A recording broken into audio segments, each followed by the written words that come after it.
bisa menyimak sampai terakhir, insya Allah bisa tonton di YouTube kita, di YouTube IKAF KWI, saat ini juga sedang berlangsung juga. Dan insya Allah nanti setelah ini saya akan mulai dengan pemaparan slide saya selama 10 menit ke depan. Oke, bismillahirrahmanirrahim.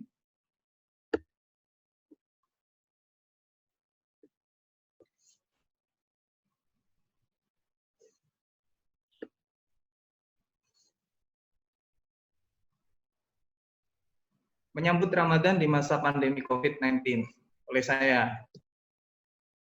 Ini webinar series ketiga dan insya Allah saya jelaskan ada 4 agenda webinar kita pada malam hari ini. Yang pertama, saya nanti akan membawakan sedikit pengantar selama 10 menit.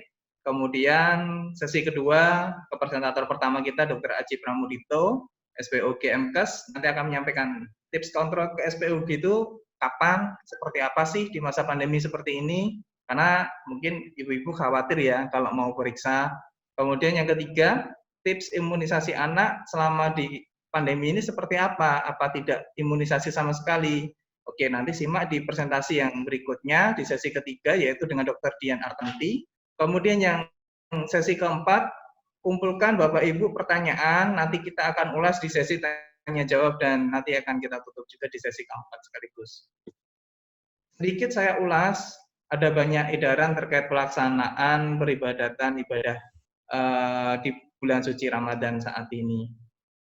Ada banyak ormas maupun dari MUI, Kemenak, kemudian kesepakatan tokoh agama dalam menjaga kesehatan dan kualitas ibadah kita selama bulan suci Ramadan ini. Mulai dari MUI mengeluarkan 2 jenis fatwa, yaitu nomor 17 tentang pedoman kaifiat sholat bagi tenaga kesehatan yang memakai alat pelindung diri APD. Kemudian yang kedua, terkait pedoman pengurusan jenazah. Kemudian dari Kemenak mengeluarkan surat edaran nomor 6 tahun 2020 tentang panduan ibadah Ramadan dan Idul Fitri 1 Syawal 1441 Hijriah di tengah pandemi wabah COVID-19. Dari Muhammadiyah mengeluarkan 3 maklumat. Yang pertama tentang tuntunan ibadah masa darurat COVID, bahkan menekankan dalam edaran tersebut petugas medis diperkenankan untuk tidak berpuasa dengan uzur-uzur tertentu. Kemudian maklumat kedua tentang wabah corona disease, dan yang maklumat yang ketiga tentang penyelenggaraan sholat Jumat dan fardu berjamaah ketika kondisi pandemi. NU mengeluarkan 2 jenis instruksi.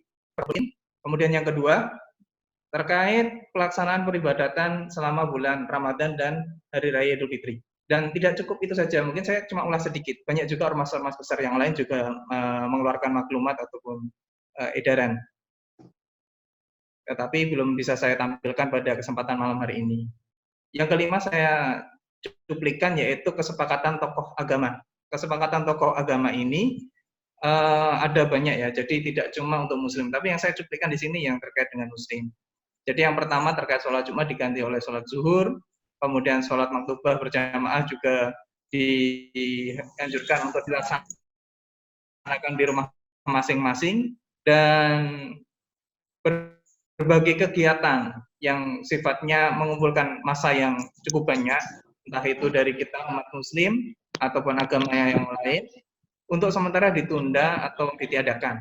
Dan di beberapa wilayah mereka menyantumkan konsekuensi hukum sesuai dengan peraturan yang berlaku untuk menjaga keamanan dan keselamatan dan kesehatan dari masyarakat.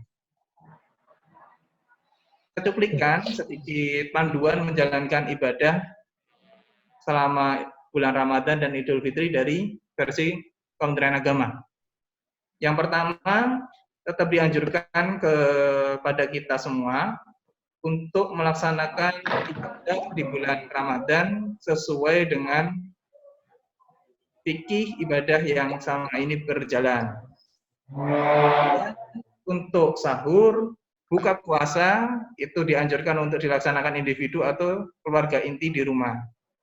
Kemudian sholat tarawih, itu dilaksanakan secara individu atau berjamaah di rumah juga. Kemudian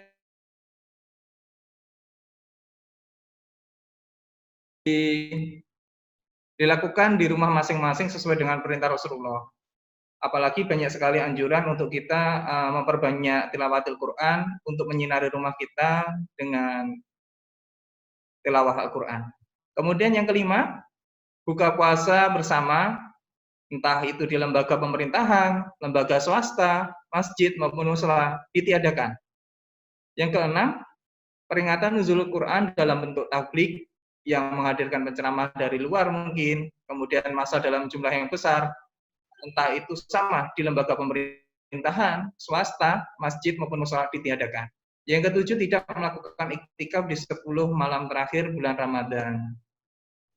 Yang kedelapan, pelaksanaan sholat Idul Fitri yang lazimnya dilaksanakan berjamaah, entah di masjid atau di lapangan, ditiadakan.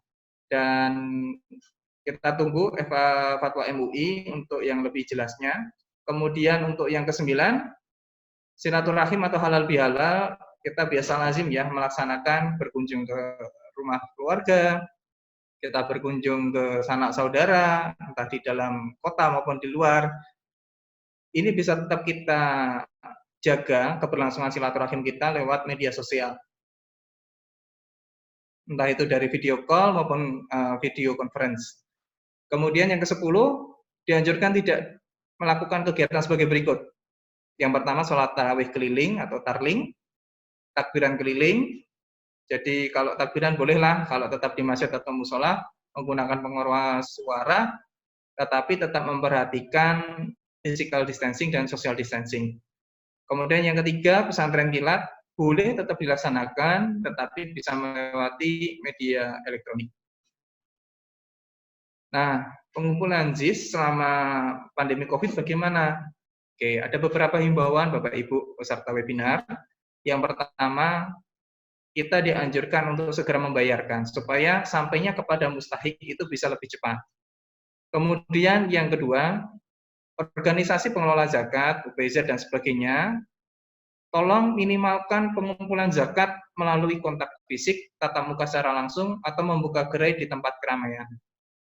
Terus bagaimana? Ada beberapa saran. Yang pertama, mengganti menjadi sosialisasi pembayaran zakat melalui layanan jemput zakat dan transfer layanan perbankan. Yang ketiga, organisasi pengelola zakat harapannya juga menyediakan sarana untuk cuci tangan menggunakan sabun, alat pembersih sekali pakai untuk lingkungan sekitar pengumpulan zakat. Yang keempat, sering melakukan pembersihan ruangan dan lingkungan penerimaan zakat secara rutin. Area-area yang sering terjadi kontak tangan, mana saja itu, di pintu, saklar lampu, komputer, keyboard, alat pencatatan, alat penyimpanan, dan sebagainya. Kemudian yang kelima, minimalkan kontak fisik secara langsung, seperti berjabat tangan ketika melakukan penyerahan zakat. Tadi kita bicara tentang pengumpulan ZIS. Sekarang bagaimana penyalurannya? Yang pertama, hindari penyaluran zakat fitrah kepada mustahik melalui tukar kupon atau mengadakan pengumpulan orang. Karena ketika kita membagikan kupon, otomatis mustahik pasti diminta untuk datang ke area pengambilan, entah itu di masjid atau di gerai-gerai tertentu untuk pengambilan zakat. Kita berharap dari edaran ini, kita di medis pun juga berharap untuk kalau bisa kita hindari terjadinya transaksi atau kontak secara langsung, physical distancing. Jadi anjurannya masuk ke anjuran yang 12B, bisa melakukan penyaluran dengan memberikan secara langsung kepada mustahik. Jadi tidak perlu kita meminta untuk datang, tetapi untuk periode kali ini bisa kita berikan secara langsung satu demi satu kepada para mustahik. Itu akan mengurangi resiko para mustahik untuk berkumpul di dalam satu tempat. Kemudian yang ketiga, organisasi pengelola zakat, UPZ, atau panitia pengumpul zakat fitrah, harapannya bisa proaktif dalam melakukan pendataan mustahik. Jadi pendataan ini jangan mendekati hari H, harus berkumpul biasanya menjadi jamaah dan sebagainya. Harapannya bisa disiapkan, berkoordinasi bisa dengan silaturahim ke rumah masing-masing yang bersangkutan. Entah itu dari tokoh masyarakat, ketua RT, RW, dan sebagainya. Yang nomor 13, harap sediakan APD kepada para petugas yang melakukan penyaluran zakat fitrah. Karena tidak diambil, ketika menyalurkan tolong fasilitasi. Bisa masker, sarung tangan, maupun alat pembersih sekali pakai tisu. Saya pribadi kurang setuju ketika di sini menggunakan sarung tangan. Ketika sarung tangan ini dipakai, biasanya kebiasaan orang memakai sarung tangan jadi malas untuk cuci tangan. Sehingga ketika kontak fisik, kemudian menyerahkan, sarung tangan dipakai kemana-mana, sehingga resikonya ketika di situ ada virus, maka dia juga ikut kemana-mana. Anjuran saya pribadi, gantikan dengan bisa menggunakan hand scrub atau antiseptik yang bisa dibawa kemana-mana, atau biasakan setelah setiap dari rumah ke rumah kita bisa cuci tangan. Biasanya di setiap rumah menyediakan untuk tempat untuk cuci tangan, atau minimalkan transaksi secara langsung. Jadi tidak perlu sampai memegang tangan atau dan sebagainya. Kemudian yang nomor 14, dalam menjalankan ibadah Ramadan dan Syawal, diharapkan untuk segala pihak untuk turut mendorong menciptakan situasi yang kondusif dalam kehidupan keberagamaan dengan tetap mengedepankan ukhuwah Islamiyah, ukhuwah watoniyah, dan ukhuwah basyariah. Senantiasa memperhatikan instruksi pemerintah pusat dan daerah setempat terkait pencegahan dan penanganan COVID-19. Saya sederhanakan tadi seperti apa? Sholat fardu kita laksanakan di rumah masing-masing. Kemudian sholat Jumat kita gantikan dengan sholat zuhur di rumah masing-masing. Banyak sekali ya ulasannya ya. Kalau 3 kali kita tidak melaksanakan sholat Jumat untuk laki-laki, seperti apa hukumnya dan sebagainya. Sudah banyak sekali ulasan. Insya Allah di kondisi pandemi ini kita bisa mendapatkan rukhsah atau keringanan di mana uzur ini memang uzur yang insya Allah dalam rangka kita untuk menjaga keselamatan semuanya. Kemudian untuk pelaksanaan ibadah Ramadan, seperti sholat tarawih, itu bisa kita laksanakan tetap di rumah. Kegiatan sahur, buka bersama, kita laksanakan juga di rumah masing-masing. Kemudian kegiatan pengajian, nuzul Quran, dan sebagainya, mungkin bisa kita gantikan lewat media virtual atau elektronik. Untuk takbiran bisa kita lakukan di rumah masing-masing. Sholat Idul Fitri, untuk saat ini imbauan yang saya terima itu ditiadakan. Kemudian untuk silaturahim bagaimana? Silaturahim tetap jalan. Cuma untuk periode kali ini bisa kita perhatikan, kita jaga untuk tetap physical distancing dan social distancing. Caranya bagaimana? Bisa per telepon atau lewat media sosial, video call atau video conference. Dari Syuaib, Rasulullah Shallallahu Alaihi Wasallam bersabda, sungguh menakjubkan keadaan seorang mukmin. Seluruhnya urusannya itu baik. Ini tidaklah didapati kecuali pada seorang mukmin. Jika mendapatkan kesenangan maka ia bersyukur. Itu baik baginya. Jika mendapatkan kesusahan maka ia bersabar. Itu pun baik baginya. Saya memahami di kondisi kita Ramadan kali ini rasanya kok sepi begitu ya. Yang biasanya kita Jumatan, kita berangkat ke masjid, kali ini kita menyelenggarakan sholat zuhur di rumah. Kemudian setiap kali kita Ramadan, kita bisa buka bersama, temu sama banyak orang di sana, tetangga, kita bisa sahur bareng, membangunkan masyarakat dan sebagainya. Ramadan ini sepi. Bapak Ibu, Allah sedang memberi kita pada saat ini, memberi kita sesuatu kebaikan, karena Allah itu maha baik. Kita harus bersyukur terus kepada Allah atas segala kondisi yang terjadi kepada kita.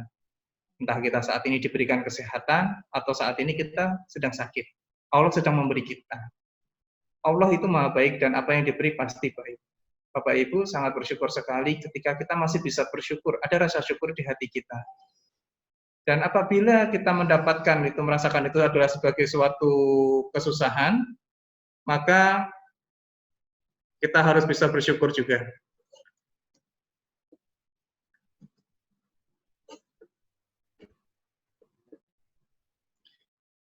Tetap di rumah, kita perbanyak sedekah, banyak baca Al-Quran, banyak ibadah sunnah, dan untuk memperbanyak urusan Al-Quran.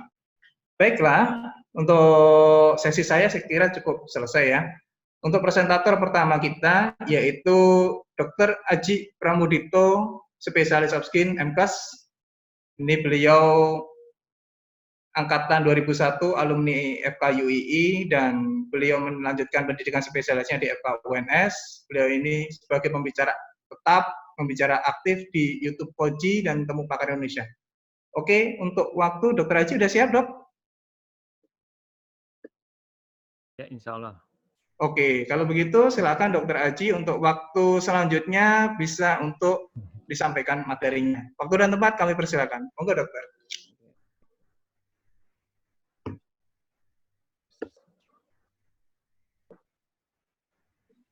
Ya, Assalamualaikum warahmatullahi wabarakatuh.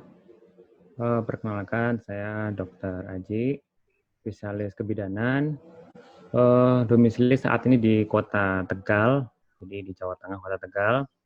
Kemudian saya angkatan 2001.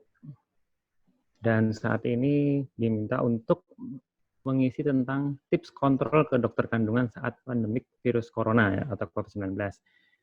Prinsipnya di sini kita menyederhanakan dulu bahwa fokusnya hanya di tips kontrolnya ya, tips kontrol dan juga sekilas tentang pedoman terbaru dari Opskin tentang penanganan virus corona. Tapi tidak fokus ke sana banget, tapi hanya di tips kontrolnya. Nah, kemudian juga saya juga termasuk salah satu penggiat media sosial tentunya, karena saat ini kan memang stay at home, sehingga terpaksa kita akan berputar pikiran untuk mengatur hal ini ke arah digital atau media sosial, sehingga menjadi salah satu pembicara di Temu Pakar, tetap di platform digital dan juga di YouTube Koji TV yang nanti bisa dilihat di situ, dan juga membuat buku untuk diari ibu hamil untuk saat ini. Oke, langsung aja kita mulai. Santai aja dan ini ringan-ringan aja. Kita mulai ya. Jadi data per tanggal 4 Mei, berarti hari ini, itu data di Indonesia. Dokter, di slideshow ya, Dok?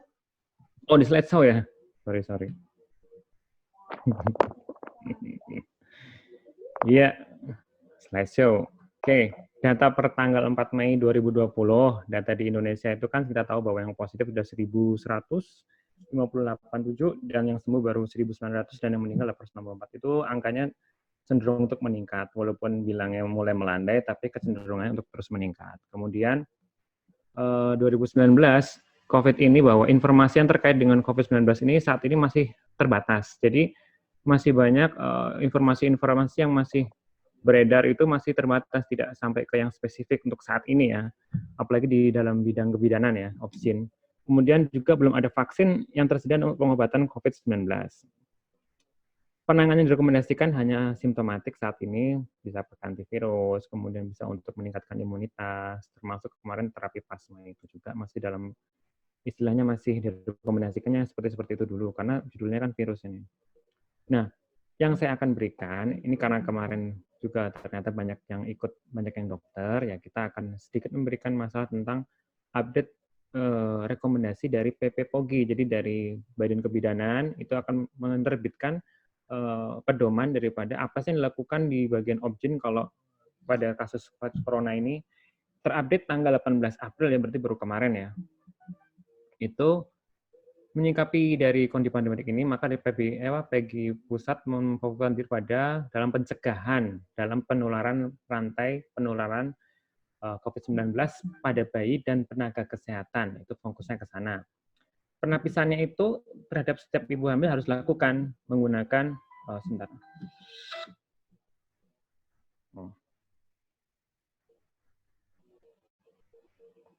Sebentar. Oh iya.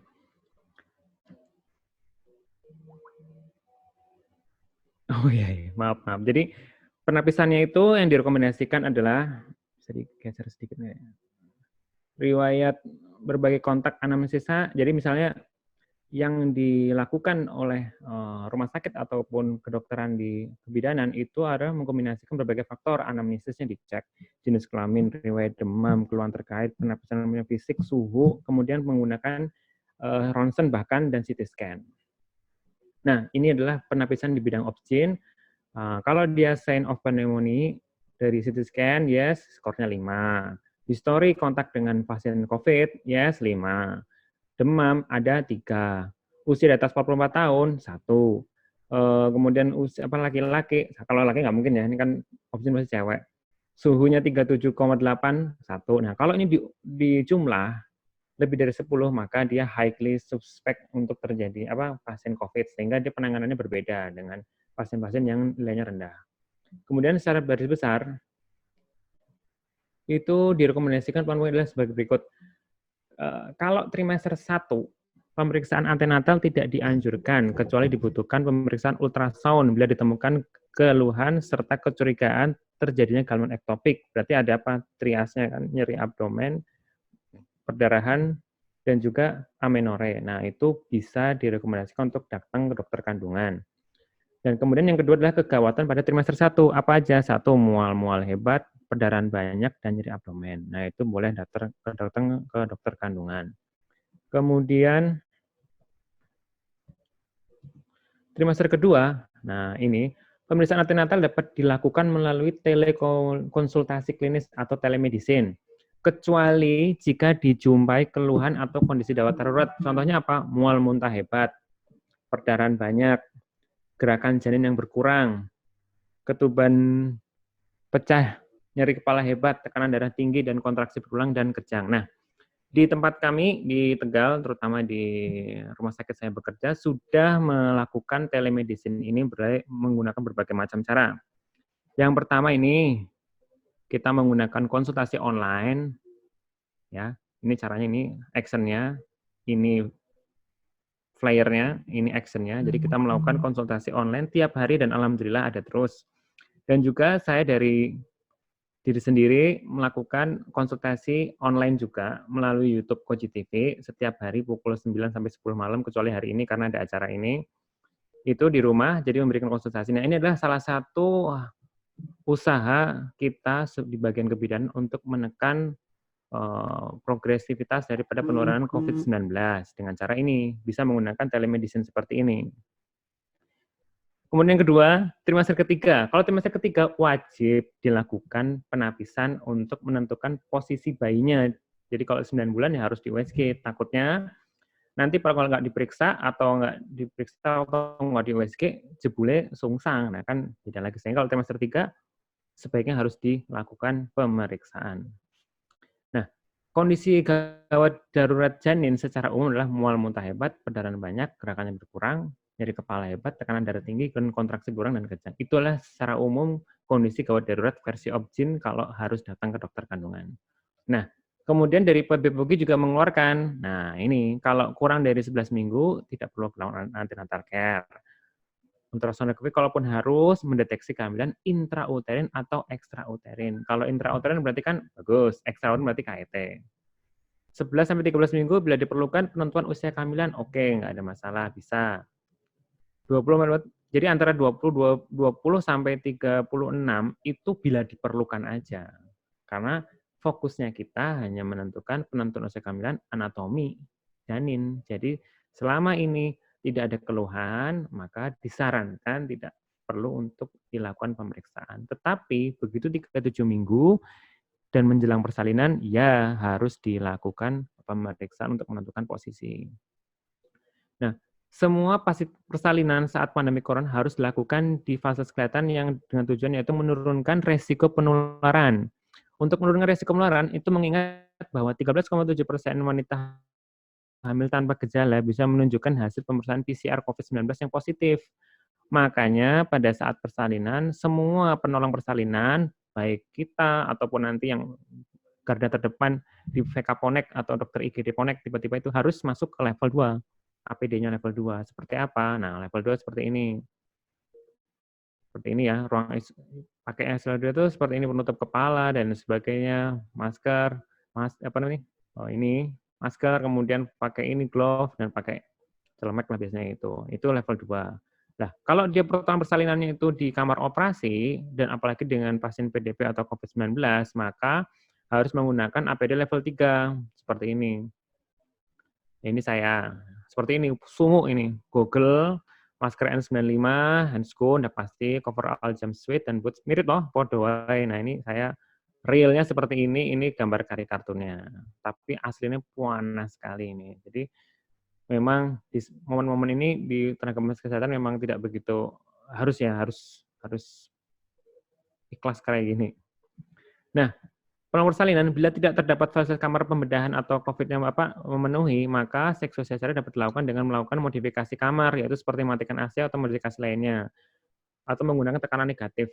Persalinan pervaginan dengan menggunakan delivery chamber, tim petunjuk harusnya menggunakan alat pelindung level 3. Nah, delivery chamber ini maksudnya seperti apa? Nanti saya kasih gambarannya. Kok ada delivery chamber? Saya kan. Semua tindakan persalinan dilakukan dengan terlebih dahulu melakukan memberi inform konsen yang jelas kepada pasien dan keluarga. Kenapa? Seperti ini bentuknya soalnya. Jadi pasien akan tanya, ini kenapa saya dikasih kotakan begini dan lain sebagainya. Diberitahu bahwa ini namanya delivery chamber.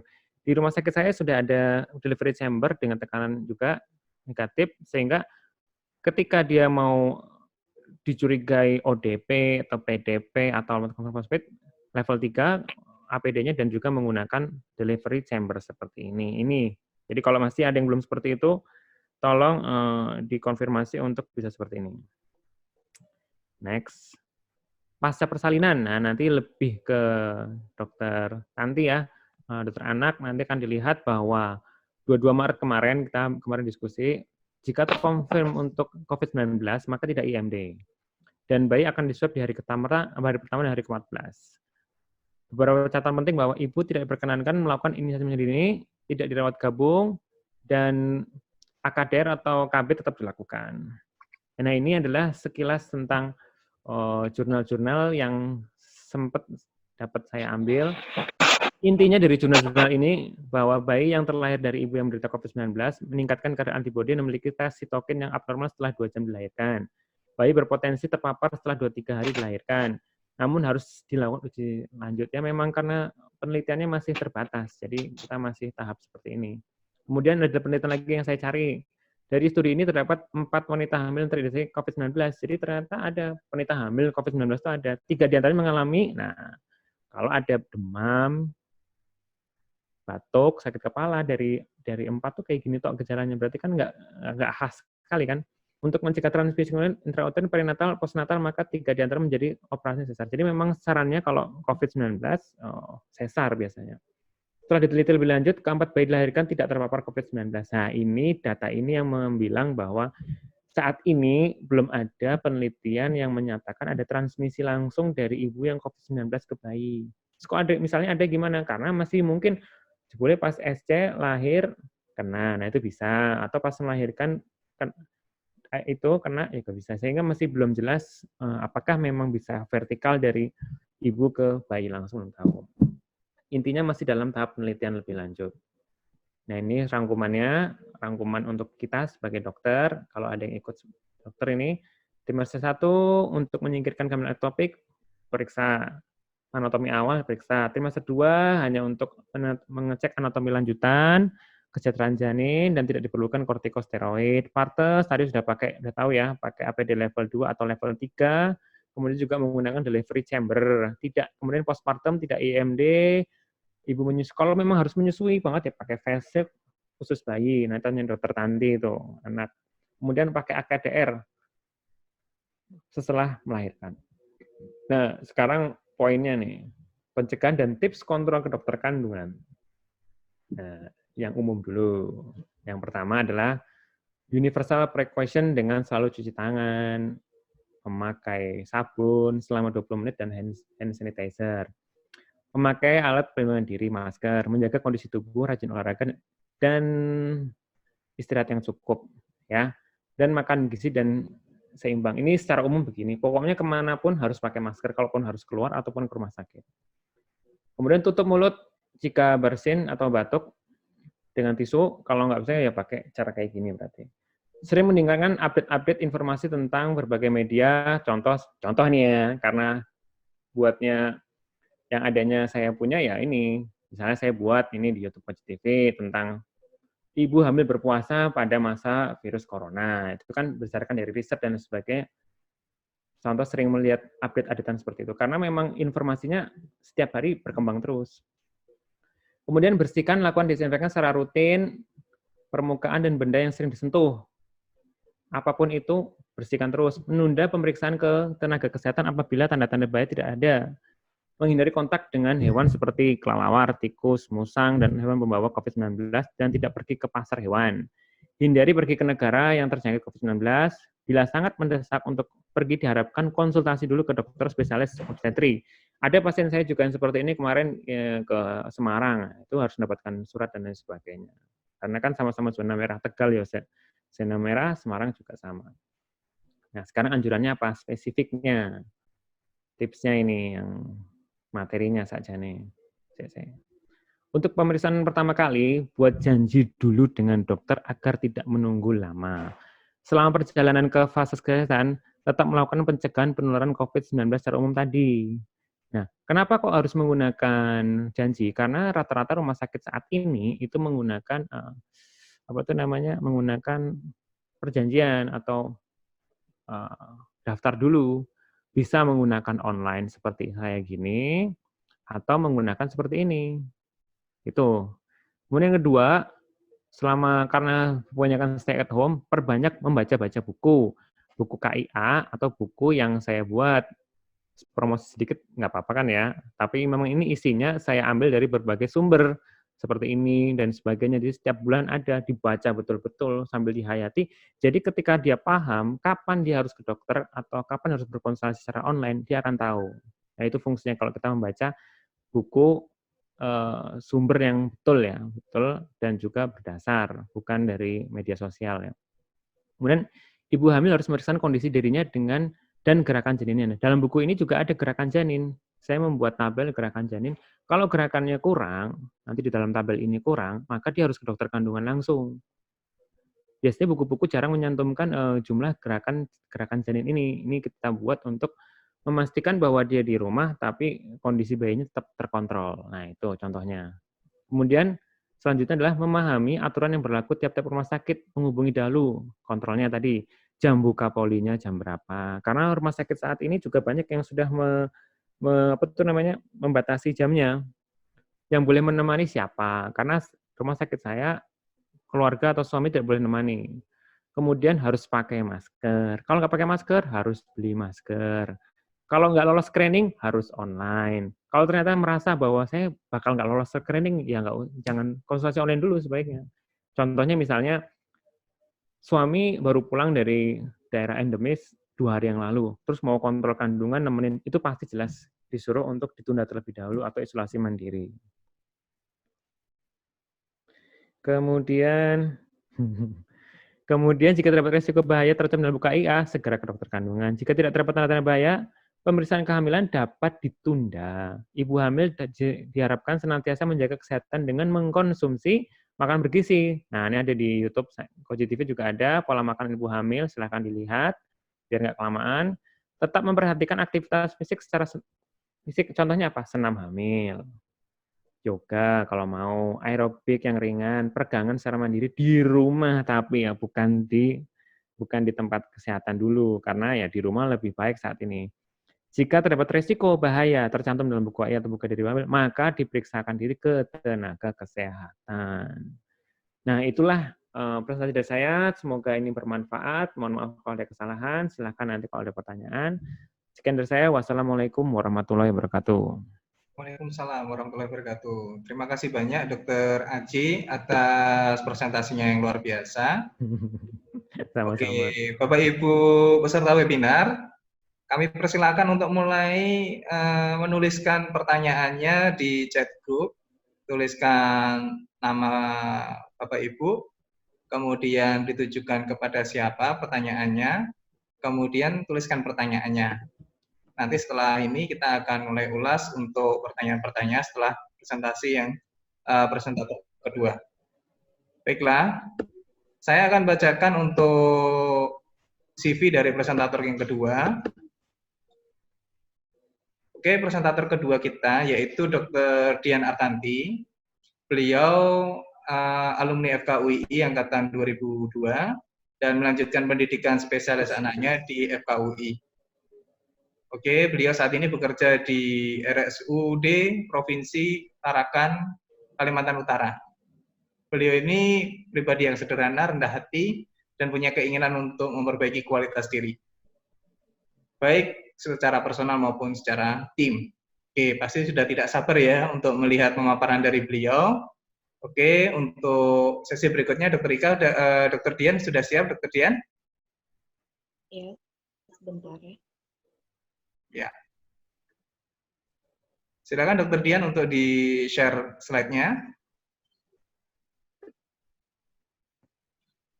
Oke. Assalamualaikum warahmatullahi wabarakatuh. Terima kasih kepada Dokter Bima atas penjelasannya. Pada malam hari ini, saya akan menjelaskan mengenai imunisasi saat pandemi COVID-19. Nah, saat pandemi COVID-19 ini, pertanyaan yang sering ditanyakan oleh orang tua yaitu, apakah imunisasi masih tetap diberikan? Apakah ditunda? Amankah bila ditunda? Di mana? Kemudian apakah ada vaksin yang bisa mencegah COVID-19 ini? Setelah sembuh, apakah boleh atau perlukah tidak diberikan vaksin? Nah, WHO sendiri itu mengeluarkan guideline mengenai imunisasi saat pandemi COVID-19 ini. Bahwa imunisasi ini merupakan pelayanan kesehatan inti yang diprioritaskan untuk mencegah PD3I, yaitu penyakit-penyakit yang dapat dicegah dengan imunisasi, dilakukan secara berkesinambungan dan secara berkesinambungan selama pandemi COVID-19 ini. Bagaimana dengan strategi pemberian imunisasi itu bisa kita lakukan inovasi seperti disesuaikan dengan kondisi. Yang penting itu adalah kondisinya aman, tidak membahayakan petugas kesehatan, pengasuh maupun komunitas. Nah, bagaimana sih COVID-19 ini bisa mengganggu penghantaran vaksin? Yang kita tahu saat ini prioritas layanan kesehatan di dunia terutama dan di Indonesia diutamakan adalah untuk penanganan COVID-19.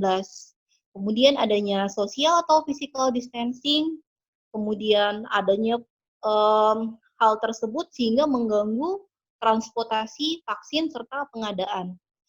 Nah, adanya pandemi COVID-19 ini,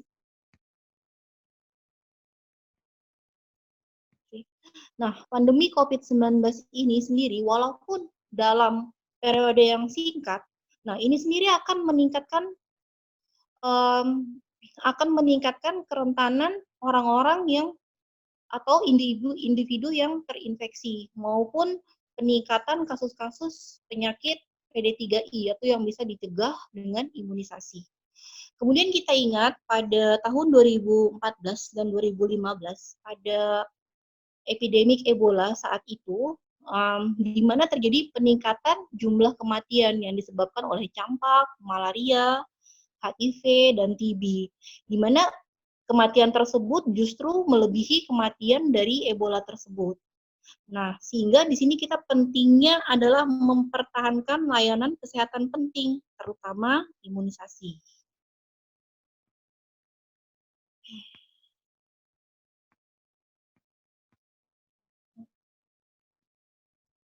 Nah, teman-teman bisa bayangkan di sini bahwa adanya pandemi COVID-19 tadi, sehingga terjadi larangan atau pembatasan keluar rumah, adanya social physical distancing, menyebabkan orang tua itu jadinya ragu, takut, repot untuk membawa anaknya ke fasilitas kesehatan. Sehingga menyebabkan apa? Sehingga cakupan imunisasi tahun 2020 maka akan semakin rendah, imunisasi tidak lengkap. Dan tidak lupa bahwa cakupan imunisasi 2019 itu rendah, sekitar 60 sampai dengan 70%. Jadi apa? Selain bahaya COVID-19, juga akan ada bahaya penyakit yang dapat dicegah dengan imunisasi. Kita akan menerima wabah baru apabila ini tertunda, seperti polio, hepatitis B, TBC, difteri, campak, meningitis, pneumonia, diare, dan kita harus hati-hati. Ini nanti akan terjadi wabah maupun KLB.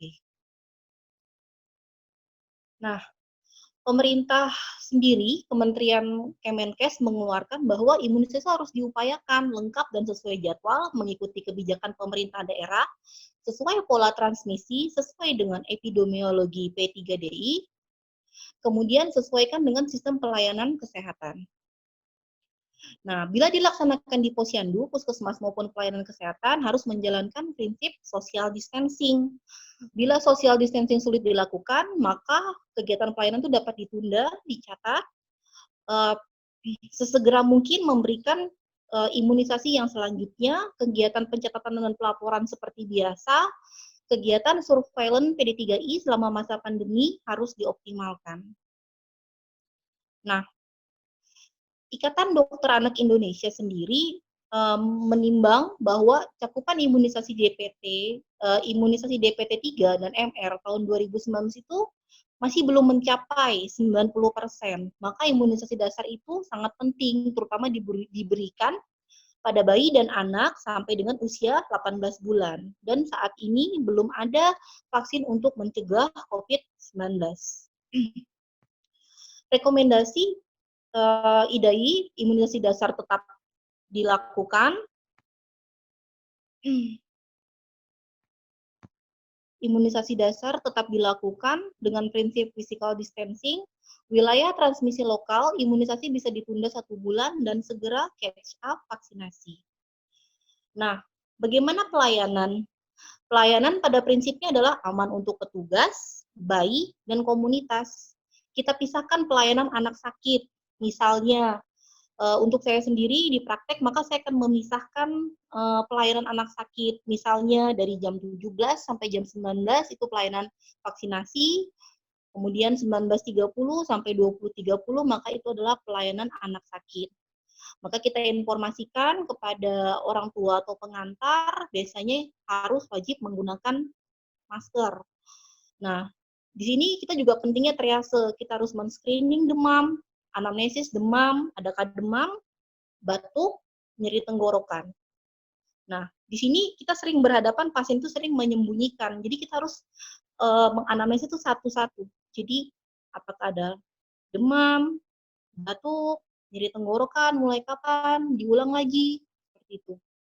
Kontak dengan konfirmasi COVID ada atau tidak, dari daerah mana, dari daerah transmisi lokal atau tidak, maka tata laksana sesuai panduan dan tunda vaksinasi. Nah, physical distancing itu penting banget dengan perjanjian. Misalnya kita akan melakukan vaksinasi, maka sebaiknya pasien melakukan pendaftaran 1 hari sebelumnya, sehingga pasien itu di ruang tunggu itu tidak menumpuk, satu pengantar, ruangan pun cukup harus besar, terbuka sirkulasi yang baik, jaraknya 1 sampai dengan 2 meter, terus kita wajib menyediakan cuci tangan ataupun hand sanitizer.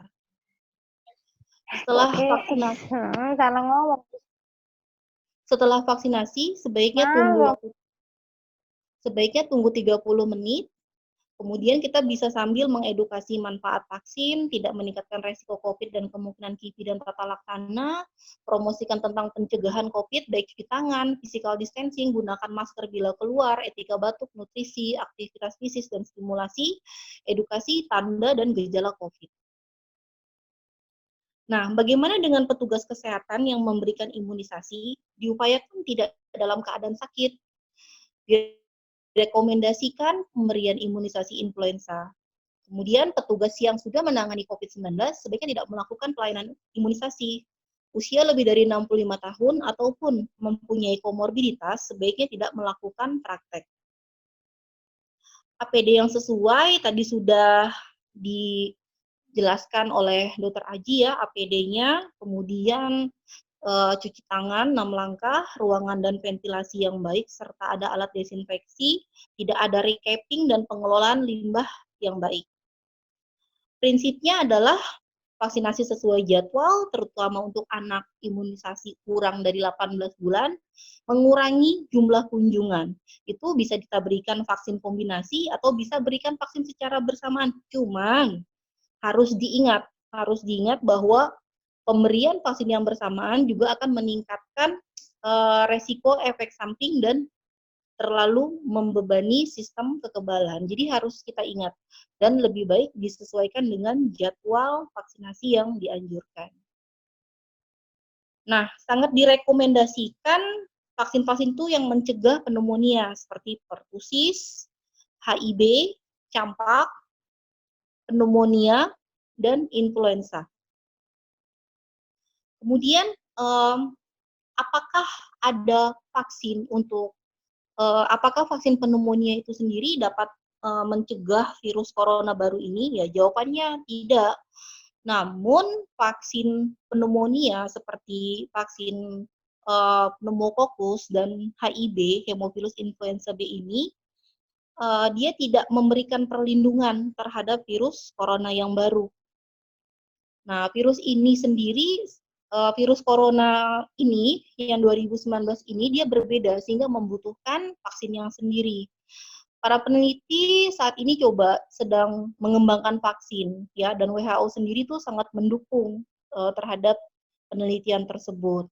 Nah, walaupun vaksin ini tidak efektif terhadap COVID 2019, tapi vaksinasi terhadap penyakit pernapasan ini sangat dianjurkan, terutama untuk melindungi kesehatan kita. Nah, bagaimana dengan anjuran dari Ikatan Dokter Anak Indonesia dan Kemenkes, di mana adanya imunisasi dasar dan imunisasi lanjutan program nasional. Nah, di sini pasti teman-teman atau ada ibu-ibu sering nunjukin nih, ada buku KIA yang seperti ini. Nah, buku KIA seperti ini. Nah, di sini akan ada nih catatan imunisasi anak. Biasanya ibu-ibu tuh suka males gitu ya. Ini halaman berapa? Jadi kita bukain. Itu kalau KIA yang baru, itu halaman 39. Kalau halaman 37, itu kita lipat gitu. Kita lipat biar ibu-ibunya tuh aware. Ini loh jadwal vaksinasi anak saya. Nah, ini jadwal vaksinasi dasar yang harus dilengkapin ya. 1 bulan pas segera lahir hepatitis B, OPP, 1 bulan BCG, 2, 3, 4 diberikan pentavalen, jangan lupa usia 3 bulan ditambahkan IPV, usia 9 bulan diberikan campak rubella 1, 18 bulan jangan lupa berikan pentavalen, OPP, dan campak kedua atau MR kedua. Kemudian, nah ini biasanya setelah yang lembar yang tadi pertama, itu ada lembar kedua. Jangan lupa nih, ingatin ibunya, Bu, di sini ada vaksin tambahan. Ya, vaksin tambahan. Nah, vaksin tambahan itu apa sih? Nah, kalau rekomendasi IDAI dan Permenkes 2017, situ kita prioritaskan memang utamakan umur 0 sampai 18 bulan. Nah, bila perlu yang dasar tadi tuh ya, yang dasar tadi itu kita tambah dengan PCV, pneumonia, ya, usia 2 bulan bisa tambah pneumonia, 4 bulan pneumonia 2, 6 bulan pneumonia tambah influenza, 7 bulan kita bisa berikan influenza 2, 12 sampai 15 bulan kita bisa berikan pneumonia yang keempat. Sementara PCV dan ZE itu boleh tetap kita lanjutkan sesuai dengan provinsi yang tetap dilaksanakan sesuai jadwal. Nah, kenapa sih di sini itu penting ya tadi vaksin pneumonia, kemudian vaksin influenza, kenapa itu penting? Nah, ternyata saya coba searching penelitian ini jadi Su Peng Jiang dan kawan-kawan bahwa terdapatnya koinfeksi antara SARS-CoV-2 ini dengan multiple respiratory patogen yang lain itu pada anak. Nah, bisa kita lihat, teman-teman bisa lihat di sini bahwa 2 pasien yang terinfeksi SARS-CoV-2, bahwa coba kita lihat di sini teman-teman ya, bahwa patogennya itu bukan cuma SARS-CoV-2, nih ya, ternyata juga ada di sini apa? HRSV, Human Respiratory Syncytial Virus. Nah, ada juga MP, Mycoplasma pneumonia. Terus HMPV. HMPV ini adalah Human Metapneumovirus. Jadi seringnya adanya koinfeksi yang pada penderita SARS-CoV-2. Nah, kemudian penelitian Won, Jo, and Kwon dan kawan-kawan di sini juga mengatakan bahwa ternyata terdapat juga koinfeksi dan superinfeksi pada pasien dengan COVID-19. Di situ ada influenza A, influenza B, ya seperti itu. Terus,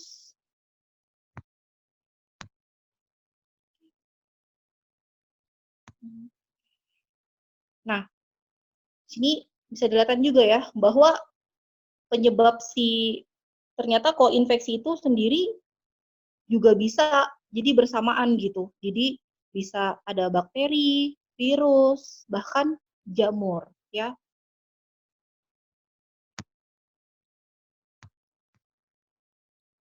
Nah, lengkapi jadwal imunisasi, ini rekomendasi Dokter Anak Indonesia tahun 2017, saat ini kita memakai yang ini. Nah, kemudian WHO sendiri mengeluarkan, haruskah program vaksinasi itu bayi baru lahir itu memang harus sesuai, apakah harus sesuai dengan jadwal? Jawabannya iya, pada bayi baru lahir selama pandemi ini harus diberikan vaksinasi sesuai dengan jadwal imunisasi nasional, misalnya seperti hepatitis B, OPV, maupun BCG. Nah, tapi harus diingat pada hepatitis B. Jadi pada bayi baru lahir dengan ibu COVID positif, tidak menunda pemotongan tali pusat, tidak dilakukan IMD, kemudian kita lihat status hepatitis ibunya. Kalau bayinya bugar, maka vitamin K, hepatitis B, dan HBIG dalam 24 jam itu harus segera diberikan. Tapi, bila bayi itu tidak bugar, maka kita harus menunda pemberian hepatitis B, namun tetap diberikan vitamin K dan HBIG. Ini bisa teman-teman lihat di Surat Edaran Kemenkes tentang pelaksanaan dan pencegahan penyakit hepatitis B dan C pada saat pandemi COVID-19. Nah, lalu bagaimana vaksinasi pasien COVID-19 yang terkonfirmasi ataupun PDP? Jadi, jika seseorang itu dikonfirmasi apabila dia dirawat, maka kita harus menunda sampai pasien itu sembuh dan harus 2 kali negatif sesuai dengan SOP pemeriksaan COVID saat ini, atau dilakukan 14 hari setelah gejalanya itu menghilang. Nah, bagaimana dengan yang kontak? Nah, kontak pada pasien kontak, nah kalau dia sedang berada di rumah ya sebaiknya dia harus menyelesaikan isolasi mandirinya itu. Karena kita tidak tahu apabila dia ternyata positif, maka dia akan menginfeksi orang-orang lainnya. Nah, tunda dulu sampai selesai isolasi mandiri, kurang lebih 14 hari. Bila tidak bergejala, maka kita berikan vaksinasi. Nah, ini saya ambil dari slide guru saya, Prof. Sujatmiko dan Prof. Hartono, di mana kita memprioritaskan atau mengutamakan anak umur 0 sampai 18 bulan. Bagaimana kalau di luar tersebut? Ya boleh diberikan, bahkan bukan kontraindikasi. Pertimbangkan juga panjang antrian ataupun lama layanan, terus vaksin multiple, pertimbangkan juga bahaya penularan dan banyaknya kasus COVID-19, kita sesuaikan dengan kondisi wilayah masing-masing. Jangan lupa pertimbangkan kasus per kasus, umur 2 bulan, boleh tuh kita kasih rotavirus, boleh vaksin diare. Umur lebih dari 18 bulan, boleh ditambah influenza. Ya, prioritas anak kurang dari 18 bulan. Kemudian di wilayah penularan luas COVID-19, kalau tidak memungkinkan, itu dapat ditunda 1 bulan. Kemudian, apabila sudah mereda, boleh segera diberikan. Ya. Nah, kemudian ini dari slide Prof. Sujatmiko juga. Nah, Bagaimana mencegah penularan COVID-19 untuk di layanan imunisasi? Kita atur jadwal kedatangan agar tidak terkumpul terlalu lama. Kemudian jangan lupa masker dan cuci tangan dengan sabun, duduk dengan jarak 1 sampai dengan 2 meter. Jangan lupa petugas pakai masker, usia kalau bisa kurang dari 60 tahun. Kita seleksi lagi dari anamnesis ada atau tidak kontak COVID-19. Bila ada, dia sakit, kita harus karantina sesuai klinis atau prosedur Kemkes maupun IDAI. Sehat, orang tanpa gejala, kita harus tunda dulu imunisasi, tunggu dia isolasi mandiri selama 14 hari, tunggu gejalanya tidak ada, baru kita lakukan imunisasi. Bagaimana kalau tidak ada kontak? Tentu saja dia sehat, maka kita lakukan imunisasi. Kalau dia sakit, maka kita anjurkan untuk ke poli anak sakit. Oke, sebagai kesimpulan, untuk melindungi anak dan mencegah KLB, anak terutama di bawah 18 bulan tetap diberikan imunisasi sesuai jadwal dengan memperhatikan prinsip physical distancing. Pada wilayah transmisi lokal atau imunisasi bisa ditunda 1 bulan dan segera lakukan catch up imunisasi. Demikian dari saya, semoga bisa memberikan manfaat. Assalamualaikum warahmatullahi wabarakatuh.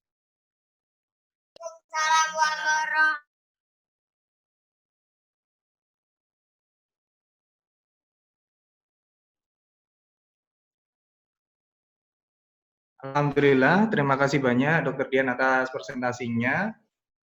Oke, selanjutnya Bapak Ibu sekalian, sudah disiapkan ya banyak pertanyaan yang sudah masuk. Mungkin sedikit saya sampaikan bahwa pertanyaan tadi sudah ada yang masuk dan saat ini juga ada yang angkat tangan juga ya. Oke, kita mulai bacakan pertanyaan satu persatu yang sudah masuk. Yang pertama, ini pertanyaan dari mahasiswa Profesi Bidan Poltekkes Surakarta, Nurul Hidayah, ditujukan kepada Dr. Aji. Maaf dok, saya bertanya dari kebanyakan masalah di lingkungan kebidanan. Pertanyaannya, bagaimana cara pencegahan minimal pada bidan di PPM, bidan praktek mandiri, saat menangani persalinan dengan riwayat pasien berpergian dari daerah endemik, sedangkan tidak memungkinkan untuk melakukan rujukan. Oke, monggo Dr. Aji mungkin bisa menjawab. Ya, insya Allah. Ya, pertanyaannya dari tadi ya, Mbak Nurul Hidayah. Jadi kalau misalnya di bidang praktek mandiri atau di klinik bidan praktek mandiri, memang ya Mbak, secara rumah sakit pun sulit untuk kita nih bagaimana, karena banyak orang juga yang sifatnya kan berbohong juga banyak ya Mbak ya. Sehingga yang bisa kita lakukan, saran saya Mbak, yang pertama adalah kalau Mbak memang di situ kliniknya klinik utama atau bisa untuk melakukan persalinan dengan praktek bidan mandiri, maka di depan ditambahin petugas screening dulu, Mbak. Jadi sebelum masuk ke dalam tempatnya jenengan, di screening dulu, ada namanya tim screening dulu. Tim screening nanti bisa pakai platform yang tadi itu, ada apa tuh poin-poinnya itu loh, Mbak. Pasti Mbak juga ada punya, kalau nggak bisa lihat tadi yang punya saya itu. Dilihat itu. Kalau dia mengarahnya ke arah yang ODP atau PDP, ODP terutama ya biasanya kalau seringnya kan ODP ya, atau OTG yang pasien yang dari daerah endemis kemudian ke tempat praktek. Nah, itu kalau Mbak sempat, maka dirujuk ke fasilitas yang memang ditujukan untuk pasien-pasien yang ODP. Kan ada itu sudah ditunjukkan, biasanya daerah situ sudah ditunjuk, Mbak, jangan memaksa untuk di situ. Tetapi kalau ternyata namanya partes ya Mbak, ini kita kebidanan, ujuk-ujuk datang terus mau lahiran, kita nggak ngapa-ngapain. Nah, kalau saran saya, saran ya Mbak, Mbak harus bikin namanya partus chamber tadi. Harus itu Mbak, harus bikin satu keharusan. Cukup menggunakan itu aja kok Mbak. Apa tuh plastik yang plastik biasa itu, terus dibuat kotak, terus dipasang ngepas nanti Mbak dilihat dipas di daerah perut. Jadi isinya dari perut ke atas itu ketutup, terus kalau ada bolongan ya dibolongin di atasnya, terus disedot keluar. Paham ya Mbak? Paham maksudnya ya? Nah, Jadi ketika memang nggak tahu nih, nggak sempat di anamnesa, langsung masukin situ dulu, Mbak. Nah, langsung masukin situ dulu. Itu yang pertama. Yang kedua, kalau memang sudah diniatkan jaga, ya Mbak harus menggunakan APD level 2 sejak awal. Jadi pas jaga APD level 2. Bukan yang santai-santai kayak kita biasa, nggak pakai apa-apa. Ya APD level 2 langsung. Gitu, yang kedua. Jadi bisa dikombinasi langsung pakai APD level 2 plus delivery chamber tadi. Lebih bagus lagi, Mbak memodifikasi ruangannya Mbak, dibagi 2 sekat. Sekat yang pertama adalah sekat tempat mbak-mbaknya tuh stay di situ. Sekat yang kedua tempat bersalin, itu dikasih kayak plastik gitu loh. Dua udara yang berbeda.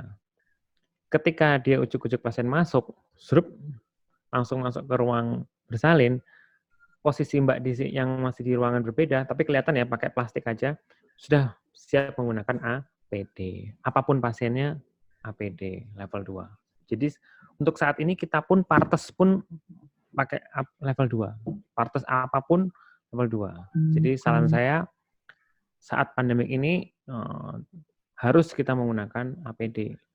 Dan maskernya juga. Kalau nggak ada masker N95 misalnya ya double. Kain double terus kasih yang masker surgery. Harus ya Mbak itu ya. Kewajiban keharusan yang saat ini nggak bisa ditoleransi itu sampai masa pandemi ini selesai. Karena ODP, OTG itu banyak sekali kan saat ini. Jadi kita nggak bisa kecuali Mbak bisa men-screening di awal sebelum masuk. Kalau nggak bisa, saran saya tadi itu ya Mbak. Semoga bermanfaat ya Mbak ya. Udah cukup. Oke, terima kasih banyak Dokter Aji. Ya. Ini pertanyaannya mungkin saya lompati ya setelah Dokter Aji ke Dokter Dian, baru kemudian nanti Dokter Aji lagi. Untuk Bapak Ibu kalau ingin langsung bertanya mungkin bisa raise hand ya. Oke. Pertanyaan berikutnya dari Mela Fitri, FK UMSU. Bertanya seperti ini, mohon izin bertanya kepada Dokter Dian SPA. Dok, gimana kalau misalnya sudah jadwal imunisasinya namun orang tuanya takut ke vaskes? Boleh tidak jika diberikan boosternya saja, Dok? Monggo Dokter Dian mungkin bisa membantu untuk menjawab. Bagaimana Dokter Bima? Bisa diulangin? Ya, dari Mbak Mela Fitri, Dok, dari FK UMSU. Ini bertanya, gimana kalau misalnya sudah jadwal imunisasinya, tapi orang tuanya takut, Dok, ke vaskes? Boleh tidak cuma diberikan booster saja? Nah, apabila sudah memasukin jadwal imunisasinya, itu bisa ditunda 1 bulan, kemudian kita harus mengejar imunisasi sesuai dengan jadwal yang seharusnya. Apabila saat itu usia 5 bulan, udah seharusnya mendapatkan DTP 3, maka saat kunjungan selanjutnya maka harus segera diberikan DTP 3. Seperti itu.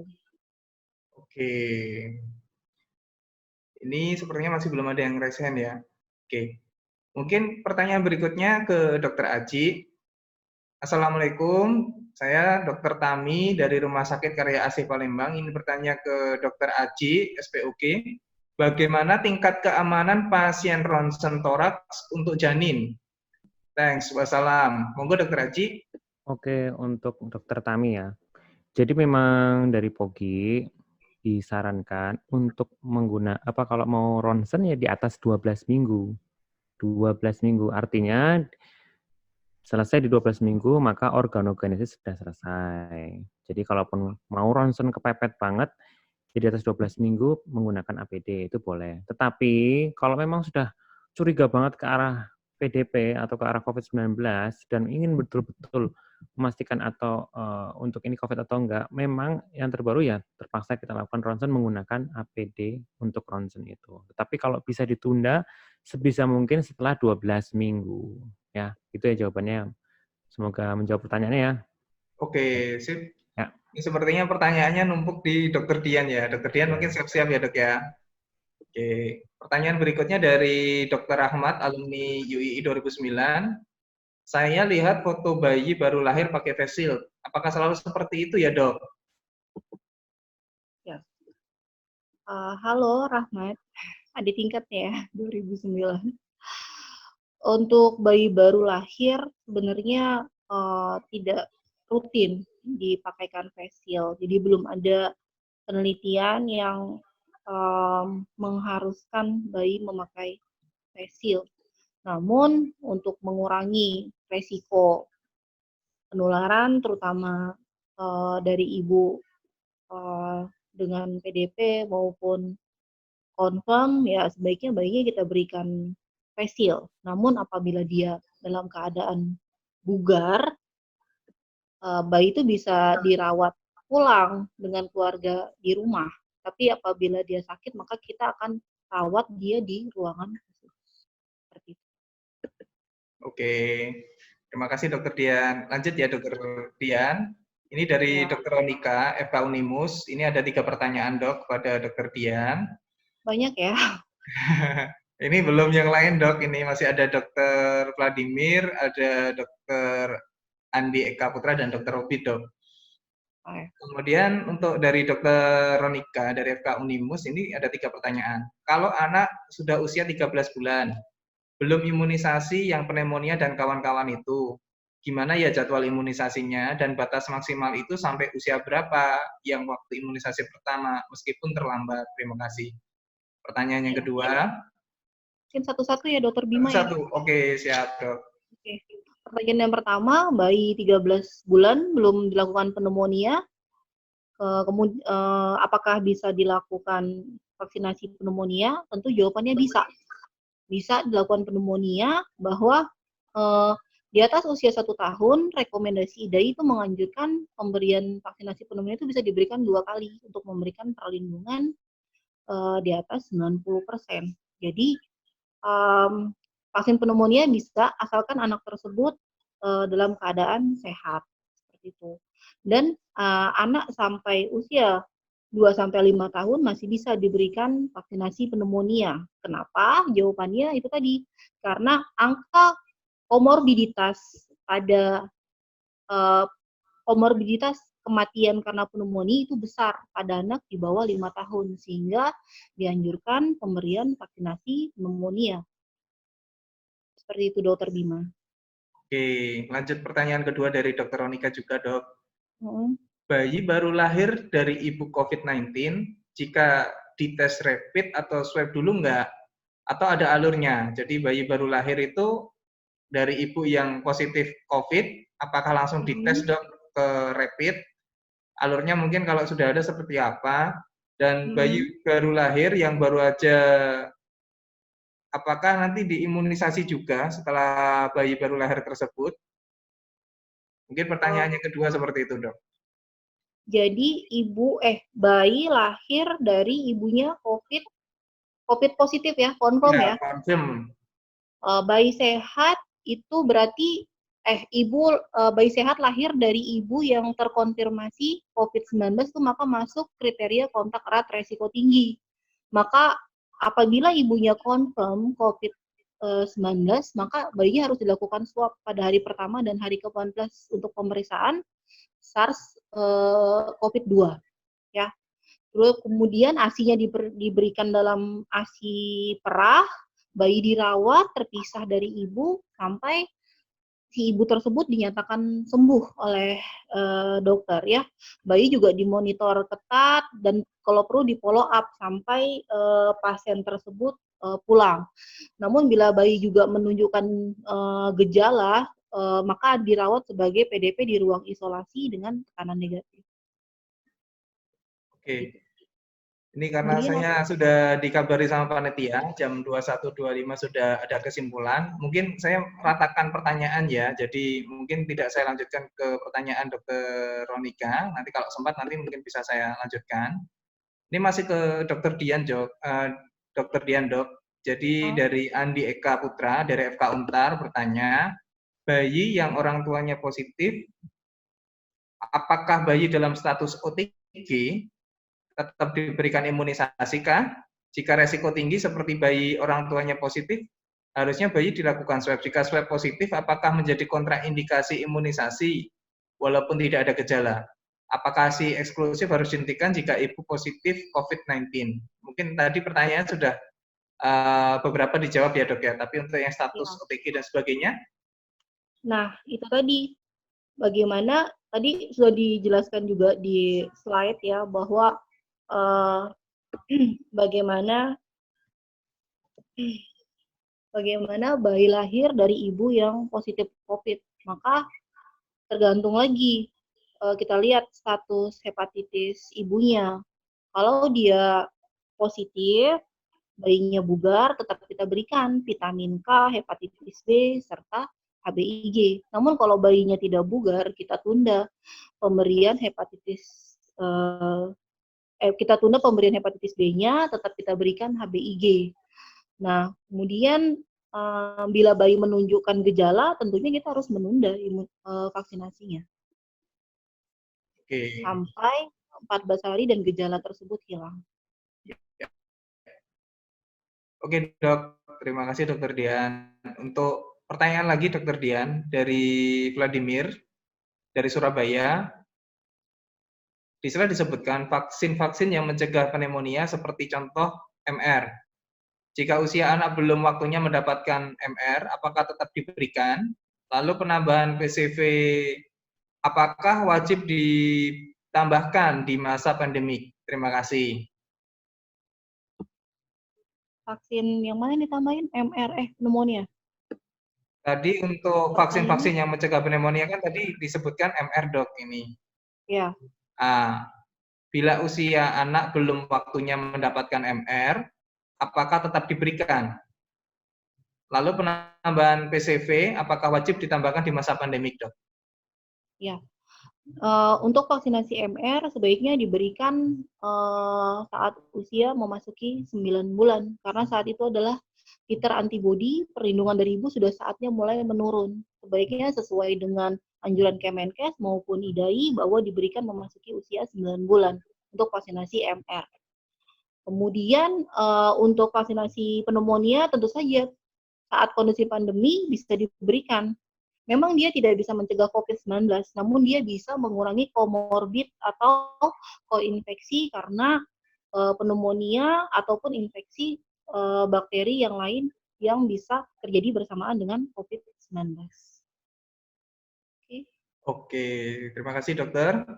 Kemudian pertanyaan berikutnya, ini dari Dr. Robin, alumni FKUI 2008, bertanya juga kepada Dr. Tanti. Saya pernah berbincang dengan residen UPA, jika pada anak, sel T helper lebih kuat dalam melawan COVID dibandingkan dewasa. Saya tenaga medis berisiko kontak tinggi. Mau tanya jika sedang imunisasi, apakah perlu mengurangi kontak? Misalnya beberapa hari atau minggu pasca imunisasi dikurangi dulu kontak dengan anak kandung selama di rumah. Catatan, kita sudah menggunakan APD dengan baik. Terima kasih atas asupannya. Ya, sebenarnya Dr. Robin sedang residen juga ini dok sepertinya. Oh ya. Saya rasa apabila sudah melakukan imunisasi dan memakai APD dengan baik, ya tidak perlu melakukan pembatasan ya. Seperti itu. Apalagi ya imunisasi sendiri sebenarnya hanya melindungi kita dari pneumonia dan influenza. Sehingga apabila kita sudah yakin menggunakan APD dengan baik dan benar, ya tidak perlu melakukan pembatasan sesudah melakukan imunisasi, tidak perlu.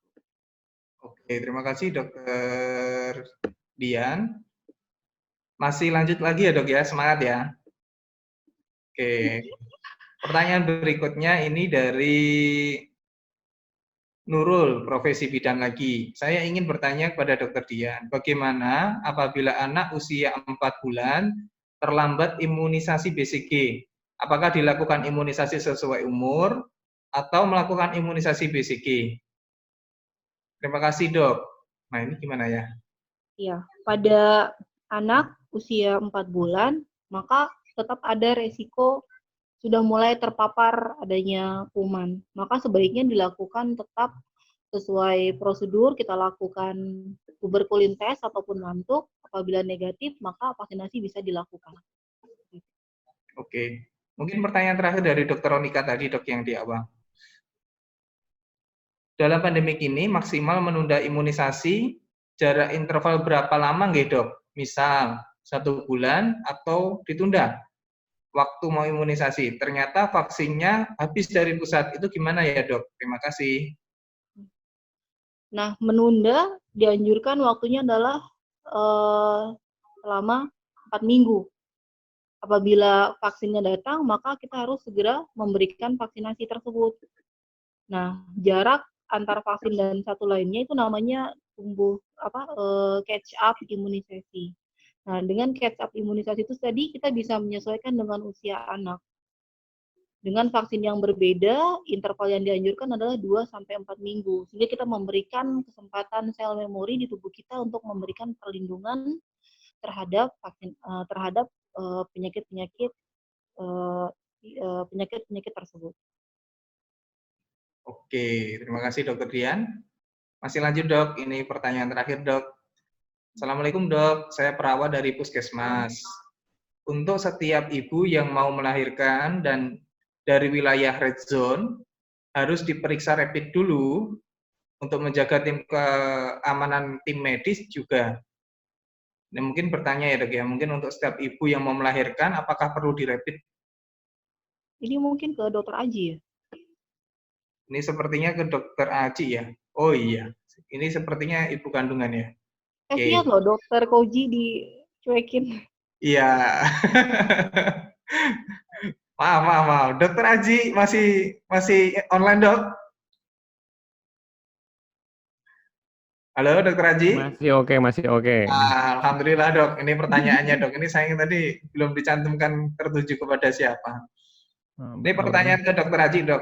Semua ini dari perawat Dok. Apakah setiap ibu yang mau melahirkan dari wilayah red zone harus diperiksa rapid Dok? Ini mungkin ditekankan untuk keamanan tim medisnya. Terima kasih, saya Veo. Ya, terima kasih untuk Mbak Veo. Ya, kalau memang di situ punya rapid test, ya kerjakan saja. Tapi ingat, rapid test itu kan sensitivitasnya kan 30-40%. Jadi memang paling bagus tes swab. Tapi kalau memang ada rapid test yang istilahnya untuk sebagai jaga-jaga preventif, kalau memang ada, lebih bagus daripada tidak ada. Tetapi masalahnya, rapid test kan juga susah didapat saat ini, apalagi di kita aja susah ya. Kemudian sensitivitasnya 30-40%. Tapi kalau ada lebih bagus daripada tidak ada. Kalau tidak ada bagaimana? Tadi yang saya jawaban saya yang pertama tadi itu lebih bagus. Ada namanya delivery chamber, dibagi ruangannya dan lain sebagainya. Tapi kalau itu kira-kira seperti itulah jawabannya. Oke, terima kasih banyak Dokter Aji dan Dokter Dian. Apakah ada yang resen ini? Coba saya scroll dulu ya. Oh, sepertinya belum ada yang resen. Sudah ya, Mbak. Ya. Sudah malam. Oke. Jam sudah 21.20. Mungkin ada sedikit kata terakhir Dok dari Dokter Aji dan Dokter Dian sebelum saya mungkin tutup acaranya.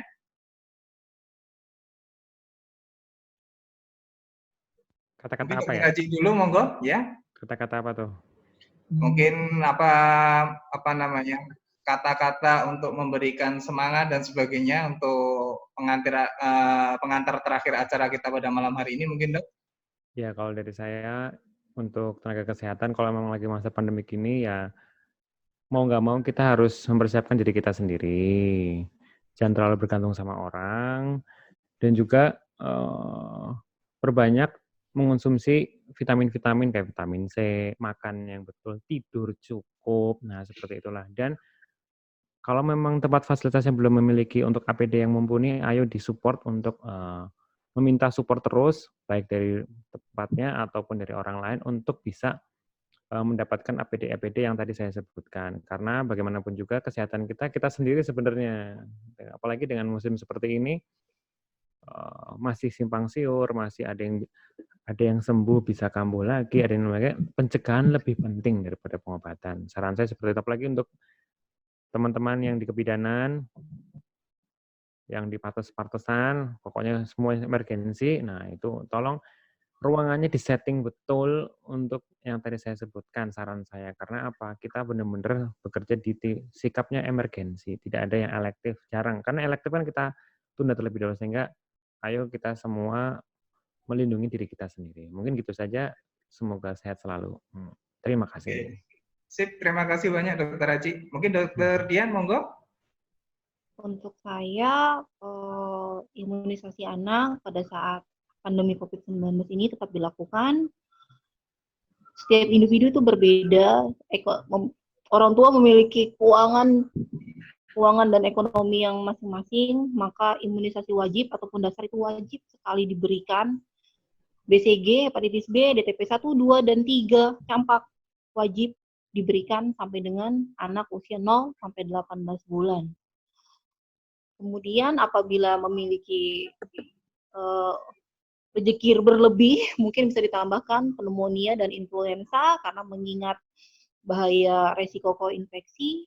Kemudian yang kedua, kesimpulan kedua, penggunaan face shield juga tidak ada rekomendasi, sebenarnya tidak ada rekomendasi khusus untuk pemakaian face shield, namun juga tidak rutin dilakukan. Tapi yang paling penting adalah ketika bayi itu lahir, kita penting sekali melakukan pemeriksaan fisis pada anak tersebut, apakah bayi ini sakit atau tidak, atau kita harus mencari tahu dulu ada apa penyakit yang dialami anak tersebut. Kemudian yang ketiga, jangan lupa untuk petugas medis tetap lakukan imunisasi, penggunaan APD yang baik dan benar, sehingga kita bisa melindungi diri kita, teman-teman kita, serta keluarga kita. Itu dari saya, Dr. Bima. Baik, Dokter Dian. Terima kasih banyak, Dokter Aji, Dokter Dian. Mungkin saya sedikit share kesimpulan kita pada malam hari ini. What we learn today, pandemi COVID-19 bukanlah masalah pemerintah atau tenaga kesehatan saja. Ini adalah masalah kita bersama yang harus kita kerjakan dan sukseskan bersama-sama. Kemudian saya diminta untuk mengingatkan bahwa IKF KUII membuka donasi untuk tenaga medis melawan COVID-19 yang bisa dikirimkan ke alamat Bank BNI Syariah atas nama Lamia Mutia Nabila, QQ IKA FKUII, dan nanti bisa menghubungi ke kontak yang bersangkutan. Oke, stay at home, stay safe, stay healthy. Thank you, jazakumullah khairan katsiran. Semoga acara kita pada malam hari ini bisa membawa kebaikan untuk diri kita, keluarga kita, dan lingkungan sekitar kita. Terima kasih, mohon maaf atas segala kekurangan dalam saya membawakan acara pada malam hari ini. Wassalamualaikum warahmatullahi wabarakatuh. Waalaikumsalam warahmatullahi wabarakatuh. Terima kasih.